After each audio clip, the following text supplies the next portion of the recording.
ব্যস্ততম নগরীর রাজধানীর ব্যস্ত সড়ক নিউ মার্কেট থেকে সায়েন্স ল্যাব। মাত্র ১.৫ কিলোমিটার রাস্তায় প্রতিদিন হাজারো মানুষ চলাচল করে। এই পথের দুই পাশে অবস্থিত ৩টি নামকরা শিক্ষা প্রতিষ্ঠান, ঢাকা কলেজ, সিটি কলেজ এবং আইডিয়াল কলেজ। ৩ প্রতিষ্ঠানের শিক্ষার্থী ২০ থেকে ২৫ হাজার। কিন্তু শিক্ষা, জ্ঞান কিংবা সংস্কৃতির বাতাবরণ তৈরির বদলে এই এলাকা এখন ধীরে ধীরে রূপ নিচ্ছে এক সংঘাত সংকুল যুদ্ধক্ষেত্রে। ৩ কলেজের শিক্ষার্থীদের মধ্যে হাতাহাতি মারামারি থেকে মাঝে মাঝেই রণক্ষেত্রে রূপ নিচ্ছে মিরপুর সড়কের নিউ মার্কেট মোড় থেকে সায়েন্স ল্যাব মোড় পর্যন্ত। কখনো কখনো ছড়িয়ে পড়ছে সড়কের দুই পাশের গলিতেও। গত ৬ মাসে প্রায় ১২০টি সংঘর্ষ হয়েছে এই ৩ কলেজের শিক্ষার্থীদের মধ্যে। ডিএমপির তথ্য অনুযায়ী ২০২৪ সালের অক্টোবর থেকে চলতি বছরের মার্চ পর্যন্ত ঢাকা কলেজ ৪৮টি, সিটি কলেজ ৪২টি, আইডিয়াল কলেজ ৩০টি সংঘর্ষে জড়ায়।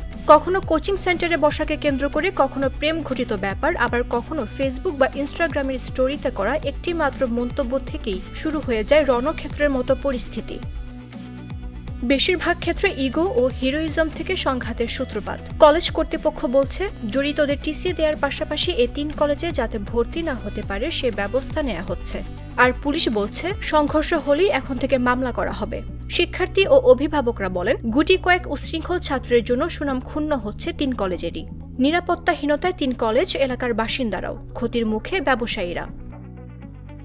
কলেজ কর্তৃপক্ষ বলছে, শিক্ষার্থীদের মারামারি বন্ধে ৩ কলেজ মিলে কমিটি গঠন করে নিয়মিত টহল দেয়া হচ্ছে। তদন্তে দোষী হলে নেওয়া হচ্ছে কঠোর ব্যবস্থাও। পুলিশ বলছে, প্রতি মাসে ঢাকা কলেজ ৭ থেকে ৮টি, সিটি কলেজ ৬ থেকে ৭টি আর আইডিয়াল কলেজ ৫ থেকে ৬টি মারামারি ও সংঘর্ষে জড়াচ্ছে। এমনকি মিছিলে অংশ নেওয়া অনেকে জানেনই না কী কারণে তারা মিছিলে অংশ নিয়েছেন। শিক্ষার্থীদের সংঘর্ষ থামাতে কাজ করছে সেনাবাহিনীও। সংঘর্ষ থামাতে সরকারকে উদ্যোগী হওয়ার পরামর্শ দিয়ে বিশেষজ্ঞ জানান, দায়বদ্ধতা আছে অভিভাবকদেরও। মামদুহা রাইসা, জাগো news.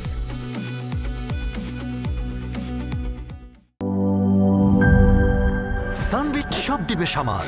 Sunbit magic press, dishwashing এর মাথা ঘোরানো সলিউশন।